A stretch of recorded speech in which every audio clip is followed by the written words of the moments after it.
সাবরিনা পড়শি reality show ও খুদে গানরাজের মধ্যে আলোচনায় আসেন সাবরিনা পড়শি। এরপর থেকেই জনপ্রিয় গানের মাধ্যমে বেশ পরিচিতি লাভ করে। গানে গানে পেরিয়ে গেছে 16টি বছর। এর মধ্যে জানা গেল বিয়ের কাজটি সেরে ফেলেছেন পড়শি। যুক্তরাষ্ট্র প্রবাসী নিলয়ের সঙ্গে তার বিবাহ সম্পন্ন হয়েছে। দুই পরিবারের ঘনিষ্ঠজনেরা পড়শি ও নিলয়ের বিবাহ সম্পন্ন করেছেন। খোঁজ নিয়ে জানা গেছে পড়শি ও নিলয় একে অপরের সঙ্গে প্রেমের সম্পর্কে যুক্ত ছিলেন। তবে নিলয় বাংলাদেশেরই ছেলে।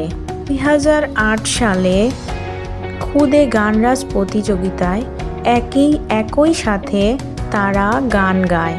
2010 সাল থেকে নিলয় এবং তার পরিবার যুক্তরাষ্ট্রে বসবাস করছেন। নিলয় এবং পড়শি তখন থেকে প্রেমের সূত্রে তারা আবদ্ধ ছিলেন, তবে এখন তারা বিবাহ করেছেন।